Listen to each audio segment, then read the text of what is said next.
Assalamualaikum dan salam satu Malaysia. Kerjasama ekonomi antara Kuala Rejang Industrial Synergy dan Essent Industrial Complex dari Kalimantan Barat dalam membangunkan kilang pemprosesan minyak sawit mentah secara pukal di Kampung Rejang Tanjung Manis diyakini dapat membantu meningkatkan ekonomi setempat dan kawasan lain di wilayah Tengah Sarawak.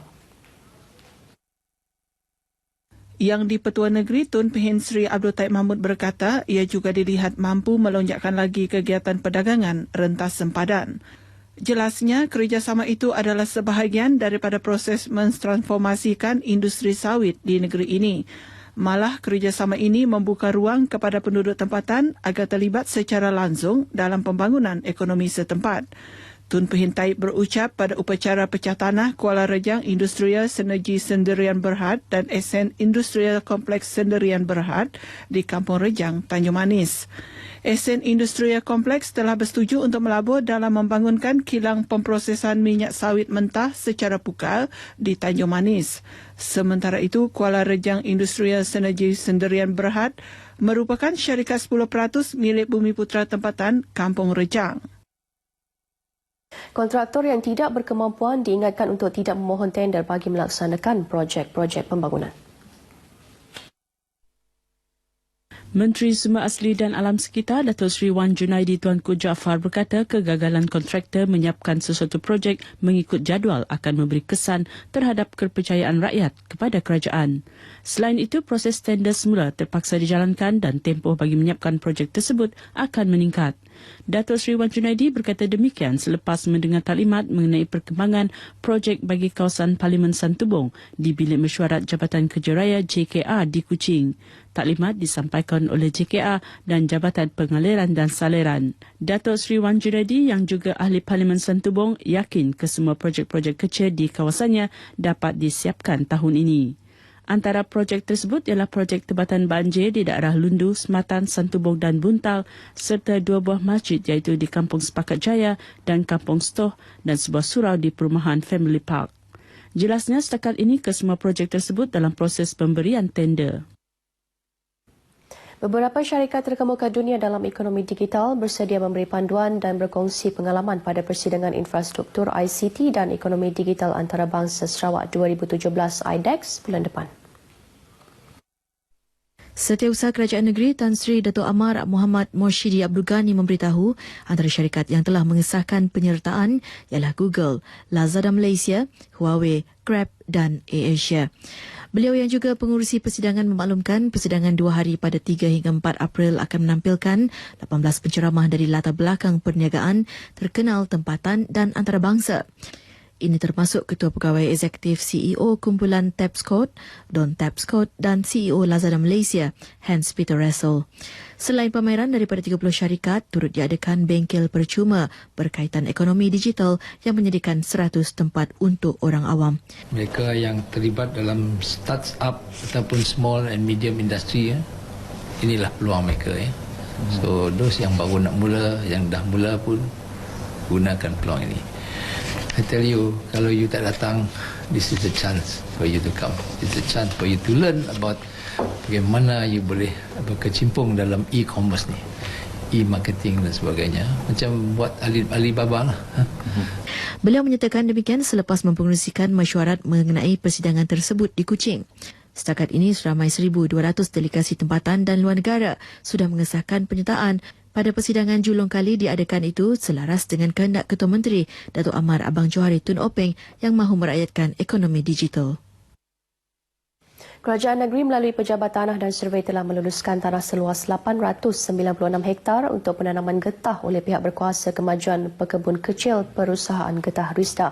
Menteri Muda Pertanian Malcolm Masun Lamuh berkata tanah tersebut akan dibangunkan mengikut konsep agropolitan melalui agensi pelaksana, Lembaga Pembangunan dan Lindungan Tanah Pelita selaku pemegang amanah kepada 517 peserta projek.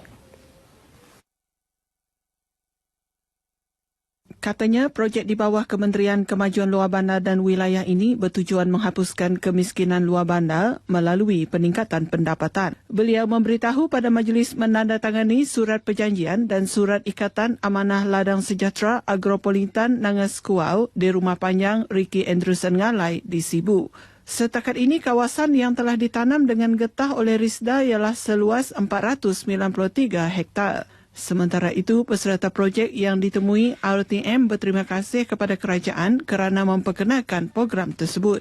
Memberi terima kasih kepada pihak kerajaan yang memberi kami projek agropolitan getah tu sangat baik untuk kampung Sekuau dan termasuk orang luar bandar lah. Laban aku sikok ke hari pesta, ya aku dah kau bersayin ke ngemansang ke menua, ngemansang ke tanah, aku dah nak dah tanam ke utai bukai, bakal tanam buah, lalu nak ke tanam ke, jangan kasuh bala silaya, ngemansang ke getah Ahmadiyah lah. Aku merepsai terima kasih ngagai perintah. Aku dah lulus ke sida hari Risda tau. Uliang mansang ke ekonomi kami buat menua Sekuau tau. Pada majlis ini, Mahkum turut menandatangani pelak rumah panjang Ricky Anderson. Keperluan pendidikan awal kanak-kanak antara fokus yang dititik beratkan di kawasan Lambir bagi memastikan kualiti dan taraf hidup penduduk luar bandar dapat dipertingkat dari semasa ke semasa. Ahli Dewan Undangan Negeri Lambir, Ripin Lamat berkata ini termasuk memperuntukkan 1.05 juta ringgit di bawah program Transformasi Luar Bandar RTP bagi membina baharu 4 buah tabika kemas dalam kawasan Lambir iaitu di Kampung Subak, Kejapir, Opak dan Rumah Jarik. Secara keseluruhannya kawasan Lambir hampir semua ada kawasan tabika yang berbangunan sendiri. Sebab sebelum ini kebanyakan tabika kemas menumpang. Di bangunan balai raya, surau dan sebagainya. Kerjasama penduduk kampung yang telah mewakafkan tanah untuk tapak tabika ini. Jadi kita ingin merakamkan jutaan terima kasihlah kepada ketua kampung dan penduduk kampung individu yang tertentu. Beliau berkata demikian kepada pemberita pada majlis penyerahan bangunan tabika kemas Kampung Subak dan tabika kemas Kampung Kejapir di Lambir Miri. Mengenai tabika kemas Kampung Opak, beliau berkata ia masih dalam proses pembinaan ketika ini, manakala projek pembinaan tabika kemas Rumah Jarik dijangka akan dimulakan pada bulan depan. Pihaknya turut bercadang untuk membina baharu tabika kemas di Kampung Satap, namun masih menunggu tapak yang sesuai selain menghadapi masalah kekurangan pelajar di kawasan berkenaan. Beliau berharap kerajaan negeri akan terus menyalurkan peruntukan di bawah RTP dalam usaha merapatkan jurang pembangunan antara kawasan bandar dan luar bandar sekaligus menaik taraf kualiti kehidupan rakyat.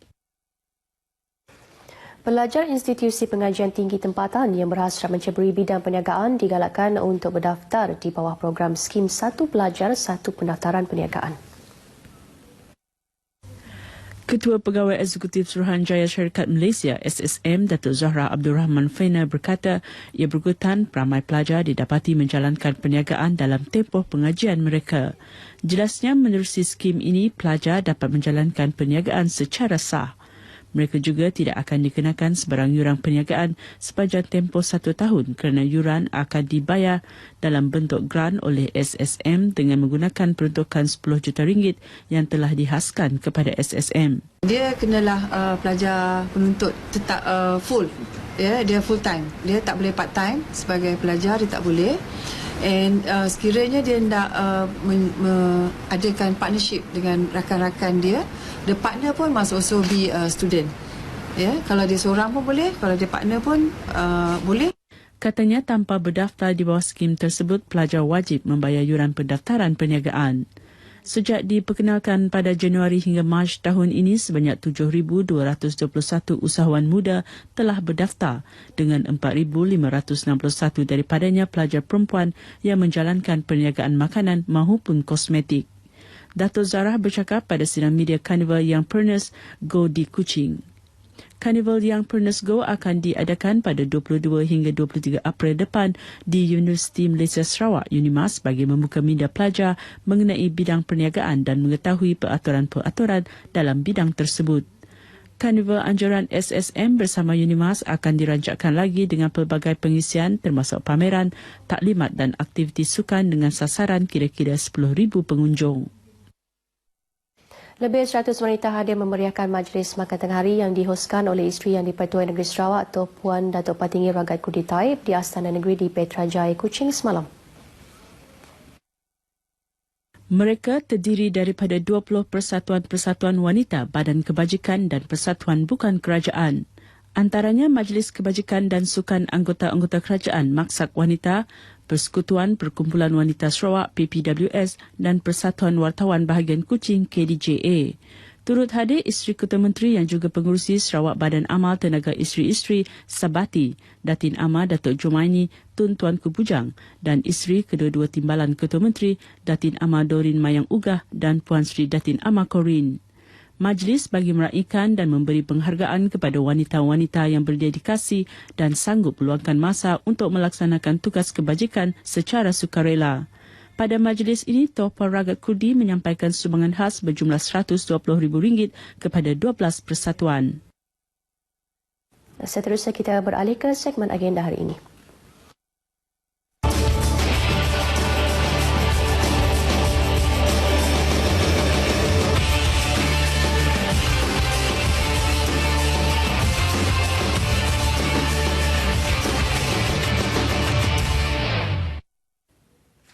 Antara liputan dalam agenda hari ini, Ketua Menteri Datuk Amar Rahman Johari Tun Openg melawat dan mendengar taklimat daripada Sarawak Energy Berhad dan menyaksikan memorandum persefahaman Sarawak Energy Berhad dan Sarawak Forestry Corporation di Menara Sarawak Energy di Kuching pada pukul 11 pagi.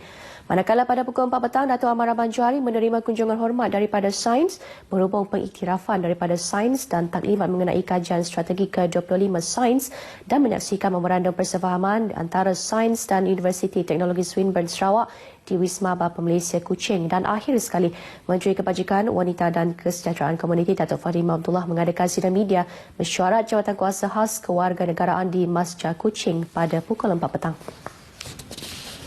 Baik saudara, demikian antara liputan acara dalam agenda hari ini dan untuk berita seterusnya kita kembali ke Angkasa Puri bersama Aisyah. Silakan.